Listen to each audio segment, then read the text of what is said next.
Project Sunflower by Hoopy McGee. Chapter 25. Hope. The hallways of Canterlot Castle echoed with the clattering sound of hoofbeats as Twilight moved at a pace just shy of a trot, her friends trailing along behind her. She could practically feel the impatience bursting through her coat as she hurried towards Celestia's chambers. Though she would have preferred a private audience with the princess, this would be the first chance she had to see her teacher since the disastrous attempt to quell the tide.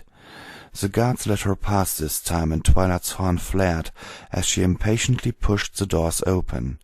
She burst into the room, looking eagerly around for the familiar sight of the princess, nearly desperate to reassure herself that she was actually all right. "Princess Celestia!" she said, spotting her lying on some cushions on the floor. Her heart swelled with joy and relief to see the princess awake and looking more or less normal. She trotted forward happily, her friends trailing behind her. "I'm so glad you—" She broke off, staring at Celestia in confusion. Rarity gasped at the sight of the princess, and Twilight heard Rainbow Dash start snickering behind her. She snapped her tail at the Pegasus, who protested with a grumble but at least stopped laughing. "Yes, Twilight?" Celestia asked serenely. "Is there something wrong?" No, I've never seen you wear a robe before." The robe in question was an unflattering pink thing faded to near beige. It was somewhat tattered and frayed around the edges and made, apparently, of terry cloth. A square of slightly darker pink on one side indicated the place where a pocket had once been, its current location a mystery. The entire thing had obviously suffered several rips and tears over the years, which had been stitched back together with no attempt towards making the repair unobtrusive. Twilight could hear Rarity having a very subdued nervous breakdown behind her. "This old thing?" Celestia said, smiling fondly at it. "I've had it for years. It's quite possibly the most comfortable article of clothing I've ever owned. The original was created by a tailor named Kind Stitch some 500 years ago. I commissioned 50 of them and keep them in a preservation spell, since they do wear out from time to time. This is, I believe, my 15th one." "Princess," Rarity said in a strangled voice, "you simply must allow me to—" "Thank you, but no," Celestia said, kindly but firmly. "I like these robes as they are. In any case, we're not here to discuss my bathrobe, are we?" "No, Princess," Twilight said promptly. Celestia sipped some tea and grimaced at the taste, then set the cup firmly aside. "You've heard the news that Malachite is back?" she asked them. "Yes, Princess. Erin told us when she came back." "Erin, how are you taking the news?" Erin shuffled her hoofs uncomfortably for a moment and then said, "As long as he stays far away from me, I think I'll be okay, Princess. But I really hope you don't trust him." "Not any further than I can throw him, I assure you," Celestia said with a smile. "Which, at the moment, isn't very far at all. In any case, he has stated that he has a plan to stop the black tide." Twilight blinked in surprise while her friends muttered behind her. "How does he plan to do that?" Erin asked, confused. Twilight flinched at her friend's lack of the honorifics while addressing the princess, but Celestia didn't so much as bat an eye. "We, that is Luna and I, believe he simply plans on possessing it." Now that was a thought worthy of concern. The black tide had possessed enough power to knock Celestia down, and Malachite was an ancient genius pony-turned-monster who had crafted his own alicorn body. Who knew what he'd get up to if he was able to possess it? "Are you going to let him, Princess?" Twilight asked doubtfully. "It doesn't seem like a very safe thing, no matter how it turns out." Celestia nodded, saying, "I do have a plan. Twilight, why do you think the elements didn't work on the tide?" "I don't know," she replied, her frustration showing through. "They should have. Obviously the black tide isn't in harmony with the earth, so the elements should have done something." "I believe I know why," Celestia said, smiling enigmatically. "I'm hoping that you can figure it out." "So, then, we are agreed?" Rosie Oates asked the assembly. There was general, though sometimes grudging, affirmation from the ponies in the room. The agreement to allow humanity to evacuate to their world was surprisingly simple, at least the base of it. The agreement, pending the princess's approval, would allow the humans to begin planning for the enormous task of moving their population over.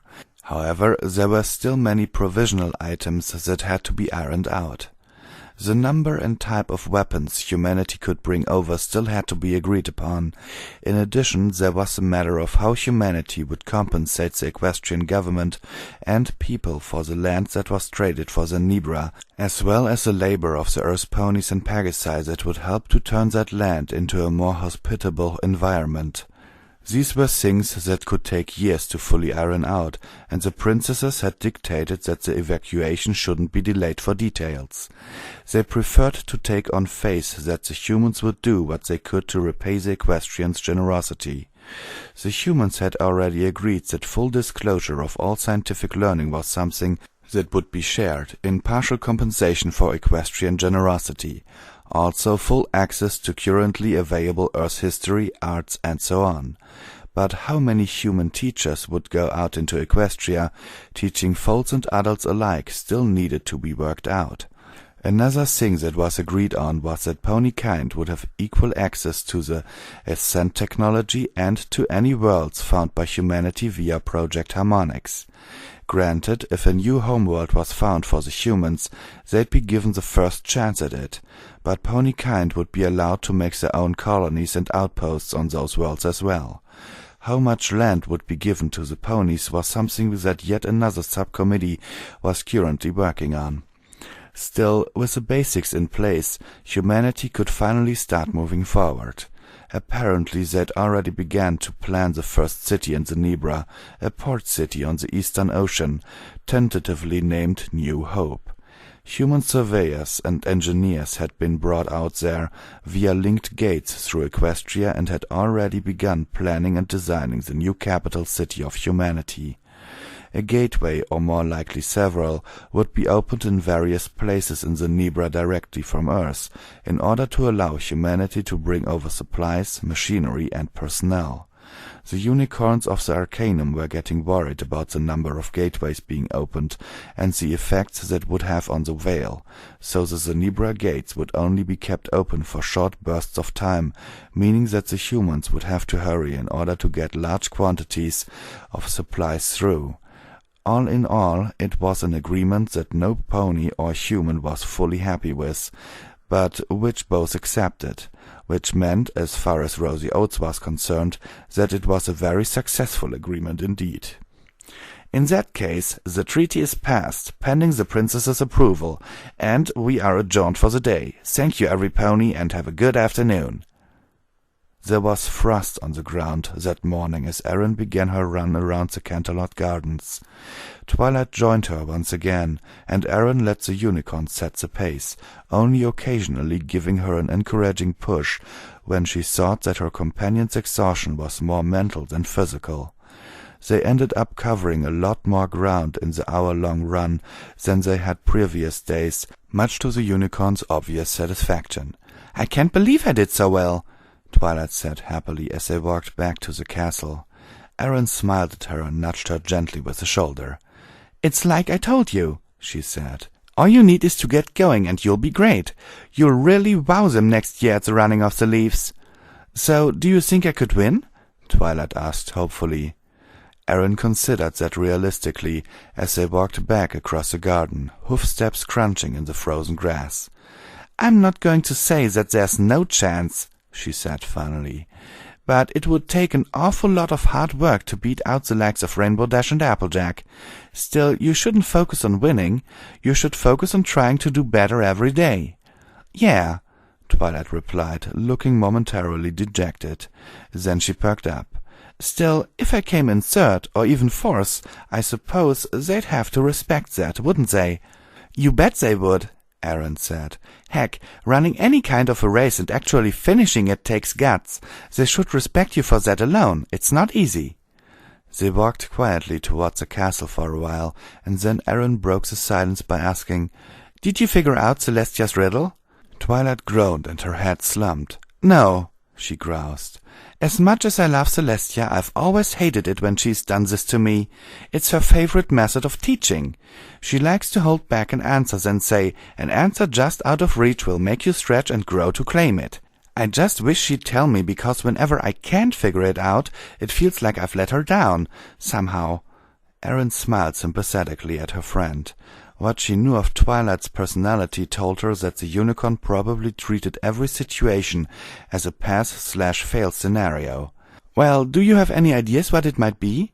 she asked, as they made their way around some hedges. "No, not really.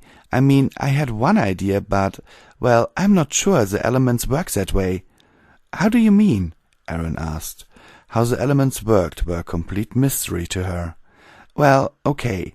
The elements respond to disharmony and introducing some sort of harmony back into the equation," Twilight said, and Erin recognized that lecture mode was in the process of activating.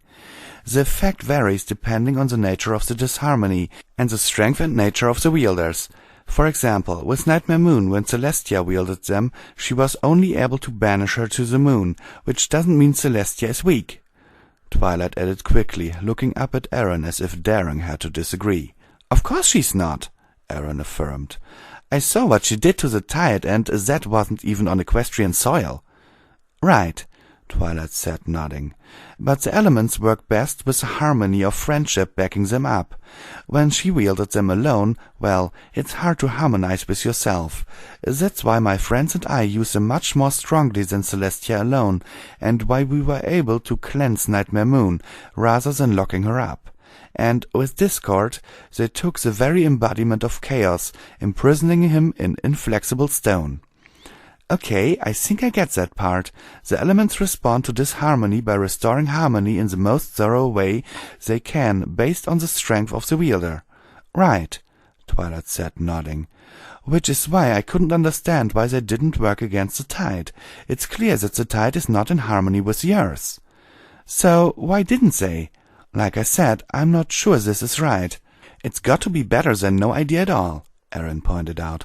"Well, okay," Twilight said. She hesitated a little before saying, "What if the elements are attuned to Equestria? They can't recognize what is or is not harmony on Earth, because the Earth is unfamiliar and nothing seems to be in harmony." Erin gaped at her for a moment, then grinned. "That makes perfect sense," she said, excited. "It does?" "Yes, granted I know almost nothing about magic or the elements, but, well, maybe the elements are like a virus scanner, and the Earth just has an incompatible OS." "A what? And a what?" "Never mind, I was just thinking out loud," Erin said. "What I meant is, make the assumption that Earth and Equestria operate under a different rule set. The difference is very slight, but it's enough to confuse matters. Maybe it's the lack of magical field on Earth, maybe it's something completely different, but still, if they're designed to recognize and restore harmony to Equestria, then it makes a lot of sense that they wouldn't work anywhere else." "Oh," Twilight said, considering that. "Well, if you think that may be it," Erin smiled, saying, "I think you should really consider that as being the most likely possibility." Twilight nodded and then gazed off into the distance, obviously lost in thought. Erin was content to walk alongside her friend while she considered the possibilities. It was a nice morning in spite of the frost and the chill in the air. The brisk air cooled them after their runs, and Erin was barely even sweaty, which made for a nice change. The sky itself was crystal clear, and the cold air lent the sunrise additional beauty and splendor. Erin smiled, thinking how easily she could get used to this.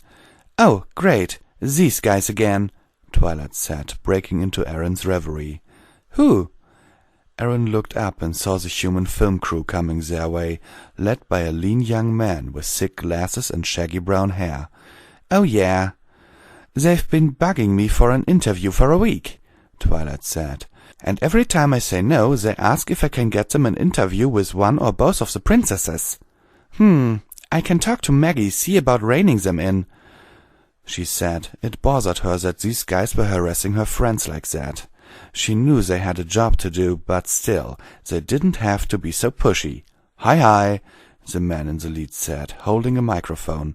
Though why he had a handheld mic when there was a sound guy with a boom mic behind him, Erin couldn't even guess.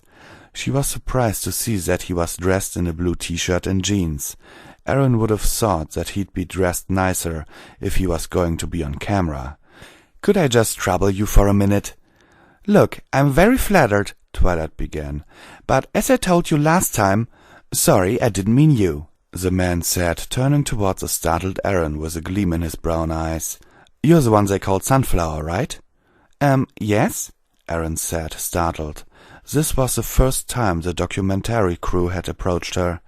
She eyed the camera warily. "See, the thing is, and this is going to sound weird, but some of the ponies around here say that you're really a human. Any comment on that?" Aaron felt the bottom drop out of her stomach. She said, backing away and trying desperately to think of something, anything to say. "They say your real name is Aaron. We did a little digging and we found out that there are 3 Aarons that work for Project Harmonix. One is a receptionist, nice lady. We talked to her a couple of days ago. The other is an engineer. We didn't talk to her, but we talked to someone who saw her just yesterday. That leaves Aaron Olsen unaccounted for. Any thoughts on that?" No comment," Aaron said, then tried to walk away, cursing herself for not coming up with a better answer than that. The camera crew wasn't giving up that easily, though. "We've also seen you going through the Harmonix gateway quite often, more often than almost any human or pony. Care to comment on that?" "Nope," Aaron said, picking up her pace, her heart pounding in her chest. She had to talk to Maggie as soon as possible. "Leave her alone," Twilight said. "We're not hurting her, we're just asking her some questions," the man with the microphone said. "How about your little jaunt through the earth by air? We saw some footage of you in New York and Illinois. What were you doing on Earth?" Aaron pressed her lips together and just concentrated on trotting away. The crew had to jog alongside of her to keep up. "I said, leave her alone," Twilight said, and there was a build-up of light, then a flash. Aaron staggered, surprised and disoriented. "What happened?" she asked groggily, looking around in shock. "How did we end up here?" They were in the hallway outside of the Ponyville group's private suite of apartments. Twilight shook herself, then smiled sheepishly at Aaron. "Sorry, I panicked. They were scaring me and I teleported us back to our rooms." "Teleported?" Aaron said flatly. "You just teleported me?" "Yes," Twilight said, sounding nervous and a little guilty. "That is—" Aaron struggled to try to think of what to say. "That is so awesome!" Twilight giggled with relief. "Can we do it again?" Aaron asked, grinning. Robert Thompson was certainly showing his age these days, Maggie thought. The man who was heading up the International Committee on Human Survival looked older every time she saw him. When Maggie first met him, he was in his late 60s, but still a vital and active man. Now he looked very old, very tired, and completely overwhelmed. She really hated putting any more of a burden on him, but this was above her pay grade and outside her area of expertise. "She said what again?" he asked, rubbing the bridge of his nose between his thumb and forefinger. "I believe it was no comment," Maggie said. "That's what Twilight Sparkle said. Aaron herself has been afraid to step outside of her room in Canterlot for fear of running into them again." "Not the worst thing she could have said, I suppose," he said with a weary sigh. "I knew it was a bad idea to outsource a film crew. Okay, I'll get our guys to tell them to back off. If they bother her again, she's to refer any questions to my office, the Media Relations Division. They should have the number. That's the group who pays them after all." "Yes, sir," she said. She wrestled with herself briefly, trying to decide whether or not to ask him a question that had been bothering her for a while now. She finally decided to just go for it. "Sir, why don't we just go public with the scent?" The old man smiled wearily. "Go public with what exactly?" he asked. "We currently have a grand total of 1 Ascent lab in need of some extremely expensive repairs, and we have 5 others being built with nobody trained to staff them yet. What's the point of dangling something like that in front of people, just to tell them they can't have it?" "Well, sir, it would give people hope. We are already facing the loss of everything we know. Tell people that, when we get to Equestria, we can start working on making disease obsolete and crippling injuries a minor and temporary inconvenience. It might make the pill a little easier to swallow." "That's true, and believe me, there's been plenty of discussion on this. The decision was that we'd hold off on any announcements until we had at least 3 of the 5 satellite ascent offices up and running and the support staff trained. Since Dr. Fisher and his team are our only qualified trainers, that's going to take some time. Not to mention that the Canterlot Treaty states that we have to make building an ascent lab in one of their larger cities a priority as well." "I understand, sir." "Any problems with Malachite?" the chairman asked. "No, sir. He agreed to what basically amounts to house arrest. We've got him guarded and his quarters under video surveillance. Major Morris received the experimental weaponry earlier today. I hope we don't have to try them out." "We will if we have to," Mr. Thompson said grimly. "No, I mean, we don't even know if any of these will work. I don't much like the idea of finding out if he's vulnerable to microwaves or something while he's busy sucking the life out of some poor guy." "Good point," Robert said, frowning. "Well, there's all sorts of them. Maybe the sonic cannon will work if the microwave doesn't. And there's always the damned lasers, I suppose. He's got to be vulnerable to something." "Apparently Celestia knows the spell that will wipe out those face sprites. Want me to ask if she can train up and lend us a couple of unicorns to keep an eye on him?" "Good idea, but let's have the ambassadorial staff work on a proposal. Sooner is better than later in case he goes rogue," Maggie pointed out. "How about I have Aaron ask Twilight to ask the princess? It breaks diplomatic protocol, but I know the princesses are just as concerned about him as we are." The retired senator frowned. "You're right," he said. "Do it, the next chance you get. Can you get a hold of Aaron?" "She's on the Wi-Fi we have set up in Canterlot now. I can send her an email." "When did that happen?" Sir Douglas specified no internet access for ponies. "I decided Aaron deserved to be able to use her own tablet to check her email and the like." Maggie braced herself. She knew she'd overstepped her authority there. There was a pretty good chance she'd be locked in a room next to Paul Velchiak in a few minutes. Instead, Robert shrugged and said, "Well, she's technically not a pony, so I guess it doesn't apply. Just let her know that all the things she's already shown her pony friends is very strictly frowned upon, and to not get caught doing it, okay? I really don't want the embassy jumping on me over this." "You got it, sir," Maggie said cheerfully. Robert Thompson smiled thinly at her, then signed off. Maggie took out her own tablet and started tapping out a quick email for Aaron. Celestia set aside the initial agreement for humanity's immigration as Twilight walked in. As her student flinched once again at the sight of her bathrobe, the princess allowed herself a quiet chuckle, reflecting that the robe would be worth wearing just for that reaction, even if it weren't so incredible comfortable. "Twilight, welcome. It's always good to see you, my dear student." "Thank you, princess," the unicorn said, smiling happily. I think I figured out why the elements didn't work on Earth. Was it because they didn't know what harmony was supposed to look like outside of our world?" "Very good," she said, and the unicorn beamed with joy. "That's exactly it, or rather, I believe that's why." "I don't understand though, princess. How does that help us, if the elements can't be used on Earth?" Twilight trailed off, confused. "They can't be used against the tide, no. However, I believe that they can still be used against Malachite, should he choose to betray us." "Oh," Twilight said, eyes lighting up. "I would like to have you and your friends there when Malachite makes his attempt.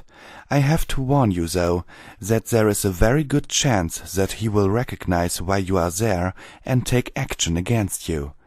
I understand, princess," Twilight said, hiding her fear behind her determination. "Have no fear, Twilight. I will be there as well to protect you." Twilight looked doubtful, and Celestia felt a twinge of annoyance that she had to stop herself from voicing. She knew her student was just concerned about her welfare, even if Celestia was tired of every pony treating her as if she were made of crystal. "I assure you I will be fine. I've nearly recovered my full strength after all," she said instead, and Twilight relaxed slightly. "I'm glad to hear it," the unicorn said, sounding relieved.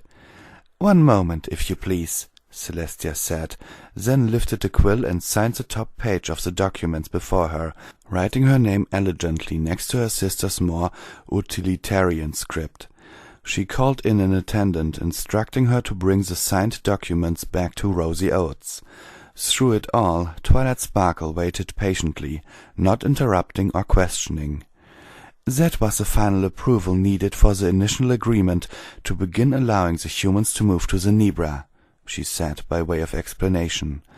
There are quite a few details to be worked out, but it was decided that it was better to not delay the migration. "Oh, of course," Twilight said, nodding. Celestia regarded her student briefly, then came to a decision. There were mounds of paperwork awaiting her attention, and noble ponies who had been waiting to see her for over a week. Suddenly all of that seemed to be completely unimportant. "Twilight?" "Yes, Princess?" "Would you do me a favor of staying here and having tea with me? It's been so very long since we've had a chance to catch up. I would like to take some time just to talk to you." Twilight's face was radiantly happy as she said, "Of course, Princess." Paperwork, meetings, and humans temporarily forgotten, Celestia and Twilight lost themselves in the simple joy of warm conversation, whiling away the afternoon. "What is this thing?" Applejack asked as Aaron lugged the cardboard box into the common dining area shared by their apartments. "This," Aaron said, placing the box down gently, "is basically a giant version of my tablet. This way we don't have to keep wrestling over the little one." "Oh, my goodness!" Pinky said, bouncing up excitedly. "How do we use it, huh? How? Rainbow Dash snuck up behind her pink friend and clamped a hoof over her mouth. "Can we watch sports and stuff on that?" she asked. "Like racing and stuff? I'm kind of curious about human sports." "Sure, we'll get all the internet channels once we get set up, though we won't get any cable-only channels." "What?" Applejack looked lost. "That is, never mind. Basically, we won't get everything we could get if this were hooked up on Earth, but we can get most everything." "Never mind all that," Pinky said impatiently, finally breaking free of Rainbow's hoof. "Will we get more cartoons?" "Sure, I've got some subscriptions to a few different streaming sites. I'll set all that up, and between them, you should be able to watch pretty much whatever you want. Just a word of warning, though." "What's that?" Pinky asked, wide-eyed. "This thing can get pretty addictive. It might not be a bad idea to limit your viewing to a couple hours a day, tops. Or you might end up sitting here doing nothing but watching show after show." "Phew! You worry too much," Pinky said dismissively. Fine, Aaron said, stripping the cardboard carefully away from the screen inside. "I just want to be the one that every pony points to in 5 years, saying, 'That's her! She's the one who destroyed Pony Society with that blasted idiot box.'" Wait, Twilight said, backing away as Aaron carefully lifted the screen onto the base. "Idiot box?" "That's what my dad always called it," Aaron said, frowning at the booklet of setup instructions. "Said too much television makes you stupid, which isn't exactly true, but close enough, I guess, unless you watch a lot of educational programs." Aaron didn't bother mentioning that her dad spent almost all of his free time in front of the TV at home. He was addicted to news stories about the tide, which wasn't too uncommon these days. "Educational programs?" Twilight said, perking up. "How fast can you get this going?" "I'd much rather see a fashion show," Rarity put in. "What's this about it making you stupid?" Applejack asked, eyeing the screen warily. Fluttershy quietly whispered something that sounded like it might have been cute animals. Aaron sighed as the ponies behind her started bickering. This had seemed like such a great idea yesterday when she'd given Maggie some money to pick this up in Boulder. Maggie had been more than happy to help, for no nobler of a reason than to tweak the noses of everyone in charge. But at the moment it was becoming more obvious that just having one TV screen was too little of a good thing. She plugged in the power converter that the engineers in the harmonics lab had produced to enable human electronics to work off of Canterlot's somewhat sketchy power grid, then plugged the television into that and powered it on. After a few seconds, a setup screen appeared. Erin picked up the oversized remote she'd had Maggie buy and started tapping it with the pencil she was holding in her teeth. Maybe she could have the engineers whip up a remote that would be easier for Hoofs to use while she was at it. "Okay, every pony, that's enough," Twilight said finally, interrupting the three-way argument between Rarity, Rainbow Dash, and Pinkie Pie. "We are not going to fight over this gift, are we? We can draw up a schedule and each pony can pick what they want to watch at different times. Does that sound fair?" "I reckon it does, but I ain't sure if I want to watch anything that could make a pony dumb," Applejack said. "It doesn't actually do that, Applejack," Erin said, trying to sound comforting. "But it's the same as everything else. If you do too much of it, you can get obsessed and neglect other things in your life. That's why I was talking about moderation earlier." "Oh, that makes sense," AJ replied, sounding relieved. "Anyway," Erin said, finally finishing with connecting the television to the Canterlot Wi-Fi, "I've already decided what we're watching tonight." "Oh? What would that be?" Twilight asked. Erin tapped again on the remote, entering the password for one of her media streaming accounts. "Girls, Studio Ghiblis. Been making movies for over 15 years and I have every single thing they've ever made." Erin turned to her friends, smiling widely. "Make yourself comfortable, ladies, and break out the popcorn. It's time for some Earth-style magic." Luna reacted to her announcement more or less exactly like Celestia had thought she would. "Celestia, no," Luna said, aggrieved. "You can't do this." They were in Luna's private sitting room, the one that had Granite's Heart's magnificent clockwork sky. Celestia had all but forgotten it existed until Luna had discovered the room and made it her own. The master artificer had matched the clockwork sun to the real one, intending that the room could be used as both a receiving area and as a timepiece. The clockwork sun was now in the 12:15 position, and Celestia idly wondered if it were running a few minutes fast, or if she herself was currently running too slow. "I've made my decision, Luna. I'll meet Malachite on the other side of the gate and observe while he attempts to subdue the tide." Luna remained stubborn, shaking her head and lashing once with her tail. "You are still weakened. If one of us must go, it should be me. Malachite was my student, Luna. I need to see this through, and besides, I am further recovered than you may think." "Then I shall go with you," Luna replied. "You can't," Celestia said sadly. Luna looked about to protest, but Celestia shook her head and continued. "Should the worst happen, Equestria will need you. You need to stay. We can't both be risked." "Nonsense," Luna said, snorting and pawing at the floor with her front hoof. "Equestria can survive without either of us. It has before, and eventually it will again. However, I need you, Celestia. If you think that I will allow you to face danger again without me—" Luna trailed off and looked away, and Celestia felt her heart go out to her.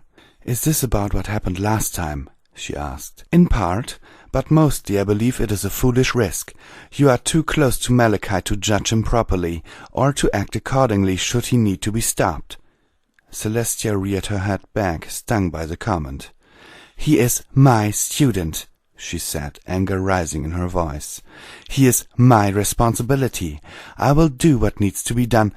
"You are emotionally compromised," Luna pointed out, cutting her off. "You know this as well as I do, sister." Celestia flinched as the comment struck accurately, but she refused to give any ground. "Nevertheless, it is my responsibility to see this through. I have to be there, for Malachite." "And for Twilight Sparkle?" Luna asked. Celestia hesitated before answering, and then bowed her head, nodding. "I'm putting her and her friends in terrible danger. If Malachite can possess a tide and turns against us, or if the tide itself should counterattack, I have to protect her and her friends." "Even though it's unwise?" Luna asked harshly, flaring her wings slightly. "Yes." "Even though you put yourself at risk when Equestria needs you now more than ever?" Yes. Even though you know the correct course of action is to allow Twilight Sparkle and her friends to take this risk alone and to stay behind to defend the realm if she falls, are you really that selfish? Luna was shouting now. Celestia shouted her answer back.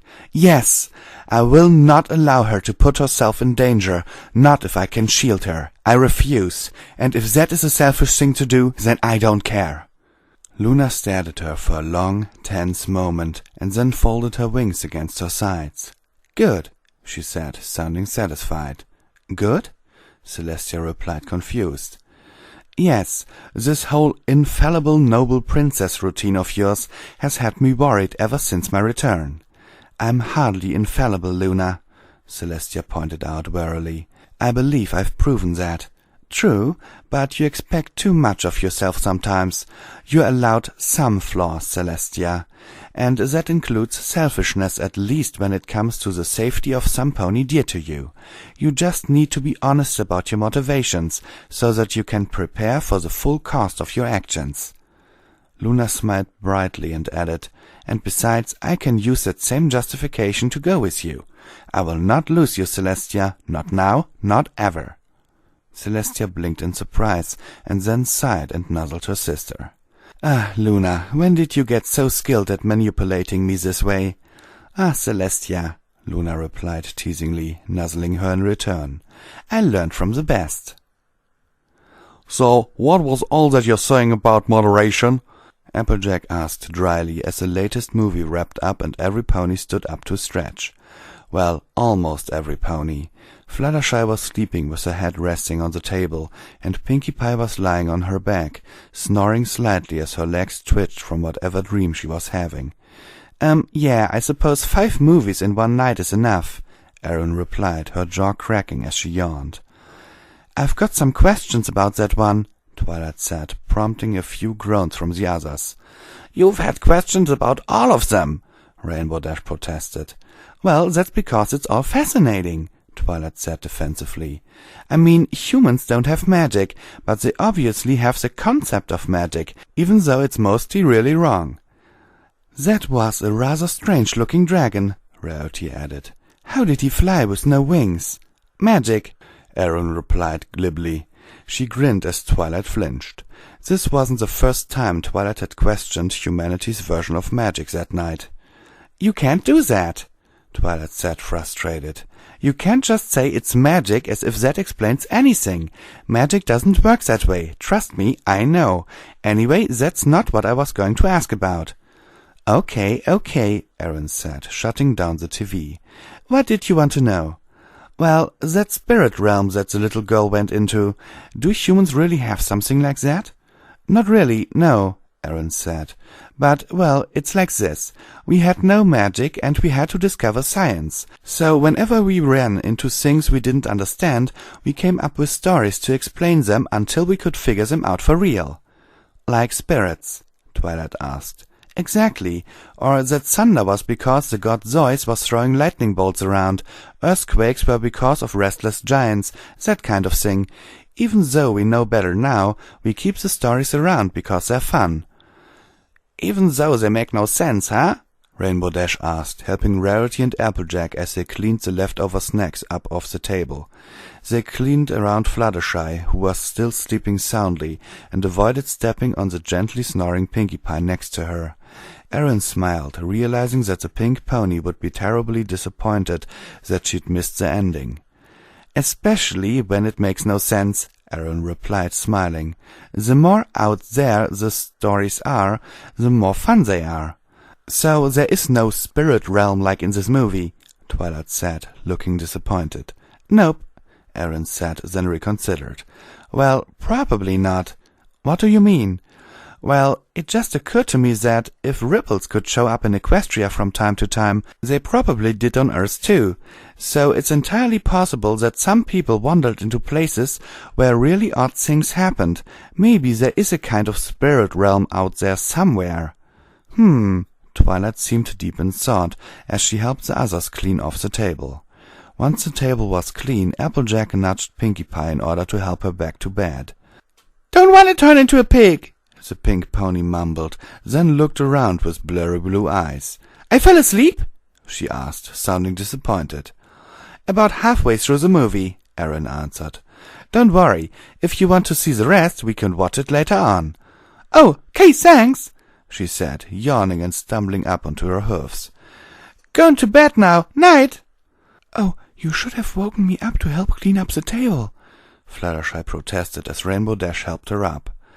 "Don't worry, we'll make you and Pinkie Pie clean it up by yourselves next time," Rainbow said, grinning. The remaining ponies all wished each other a good night, stumbling off to their respective bedrooms, except for Twilight, who stopped Erin briefly. "I'd like to learn more about your myths and legends," she said. "I'm curious if any of them are similar to ours. If we have similarities, then that might indicate that either our worlds intersected before, or we both encountered the same other realms at different times." "That sounds like it would be fun," Erin said, smiling. "And I can tell you one already. The Chimera. We have legends about those, but they don't actually exist on Earth. And griffins, dragons, and minotaurs as well." "Really?" Twilight said, eyes bright. "That means it's very possible that our worlds have come into contact before." "It's definitely possible, yeah," Erin agreed, then yawned hugely. "But we're not going to talk about it at 2 in the morning." "Oh," Twilight said, her smile fading slightly.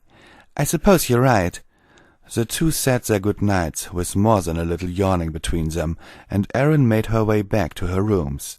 She'd have to remember to download some books on ancient mythology in order to share them with her friend. There was a knock before the door opened, and Malachite looked up from the book he was reading to see a uniformed human standing in the doorway. Recognizing Major Morris, he put his book aside and got up off the floor where he had been lying. He stretched both his legs and his wings before acknowledging the Major, taking his time to do so, though the human rather spoiled his fun by not showing any signs of irritation at the delay. Finally he deigned to look toward the door, and the rather impressive retinue of guards behind it, including, he was slightly concerned to note, a pair of grim-eyed unicorns of the Equestrian Royal Guard. "Well?" he asked Major Morris, as if the human were the one at fault for the delay. It was petty of him, but he was irritated at having been locked in these rooms for most of the last 5 days. "The committee has agreed to let you try," Major Morris said. "We are arranging air transport for you now, and it should be ready in the next 2 days, unless you've changed your mind about traveling via Gateway through Equestria." "Of course not. I don't doubt that Celestia would detain me the moment I set foot back in Canterlot." One of the unicorn guards snorted at that, and Malachite pretended to notice him for the first time. "You employ unicorns now?" he asked Major Morris. "They're here on loan from the equestrian government," the Major replied casually. "They're here to help make sure that you stay in line." "We've been taught the spell that destroys face sprites," one of the unicorns said, a hint of challenge in his voice. Malachite almost responded by saying that he should make sure to possess him first, in that case. He bit back the reply and instead said, "I assure you, you won't need to use it." He then took a look at his human guards, noticing something odd about a few of them. Only 2 of the guards had the now expected rifles. The other 3 were equipped with various devices. Each had several slung about their person, one long and thin, one round and flat, one cone-shaped, and a few other shapes besides. These were weapons he'd never seen or heard of before. Obviously the humans were also ready for any actions by the face sprites. Malachite maintained his poise, though it was difficult. He'd been counting on being in a world where no one could effectively counter his face sprites or his immaterial self. To think that he was now vulnerable again, that he could possibly be killed, well, that gave him pause. He would have to be very careful from here on out. "Very well, my most generous host," Malachite said, inclining his head graciously. "In 2 days we will leave, to go and face the tide. In 2 days we will begin the journey that will end with me saving your world. I can only hope, at that time, that you will trust me enough not to guard me at every waking moment by, quite frankly, an excessive number of soldiers. How long will this air travel take us? The details are still being worked out, but we should have you in front of the tide within a week, Major Morris replied. Major Morris? Yes? Would you be so kind as to go to the cafeteria and fetch a cake, and also a bottle of your finest wine? There was a long, awkward pause, followed by the Major saying, "Excuse me?" Malachite smiled. In 1 week's time, the tide will no longer threaten your world. I believe that calls for a celebration, don't you? "Ponies," the woman on the news said. "They're all over the news, and they're all over the net. But what do we really know about them?" The image on the TV screen changed, showing a light brown pony with a sunflower mark on her hip, looking scared and slightly overwhelmed in a small airport in New York. "And why did this one travel so extensively through our world?" the newswoman asked. "So far, officials aren't saying anything other than an accident with a second harmonic site near the tide's border stranded her here briefly. All we really know is that her name is Sunflower." The shaky camera phone video played as the owner chased the pony through the airport, along with a crowd of people also with their phones out. "I'm sure you've seen the documentaries," the newswoman continued, as the screen switched to a picture of a fairy tale castle, all white spires and domes. Various colorful ponies all walked around in the background. "It's kind of freaky," the man said, then sipped his beer. On the television, the newswoman continued talking, unheeded. He'd seen this one already, and he was more interested in watching the ponies than listening to her talk anyway. "What is?" his wife asked. The newswoman babbled on in the background, unheeded. "Thinking that there's other intelligent life out there, and it's ponies," he replied. "I also don't like all the secrecy. I mean, I understand national security and all, but we haven't been able to talk to our own daughter for months now." The wife, Lynn, frowned and nodded. It was something that had been weighing on her mind as well. "I think we should just go out there," she said. "Bang on some doors, demand to see Aaron." "We'd probably get arrested," her husband John replied, scratching at his gray beard. "Or shot." "Oh, they won't shoot us," Lynn said, mercilessly quashing the tiny but insistent thought that her husband might be right. "And how much trouble can we really get into? I'm not talking about breaking in. I'm talking about raising a fuss." John finished his beer, then looked back up at the screen. "By all accounts, incredibly warm and friendly. They insisted on helping us as soon as we told them how badly we needed their assistance." "It seems to me," he said slowly, "that if these ponies are so willing to help us, there really isn't much of a need for national security. And I think you're right. It would be worth getting arrested just to know that Aaron is okay." Lynn smiled and got out of her chair, pulling her light brown hair back into a ponytail. "I'll make some sandwiches and snacks, if you want to get the cooler out of the garage and clean it," she said. "We can get packed and be on the road in less than 2 hours." They'd have to drive, she knew. Commercial flights had largely been suspended over the last few years in order to provide enough aircraft to carry people out of Asia. What few flights were left were sporadic and incredibly expensive. Of course, there was always the railway, which was experiencing a renaissance with the new difficulties of air travel, but she knew that John preferred driving over trains any day. Her husband grinned, then launched himself out of his own recliner suddenly. She shrieked in surprise as he swooped her up into a bear hug, whirling her around like he had ever since they'd started dating. "That's my girl," he said as he came to a stop. She giggled, pecking him lightly on the cheek as he put her down. Decision made, husband and wife split up, each preparing in their own way for the long drive out to Colorado.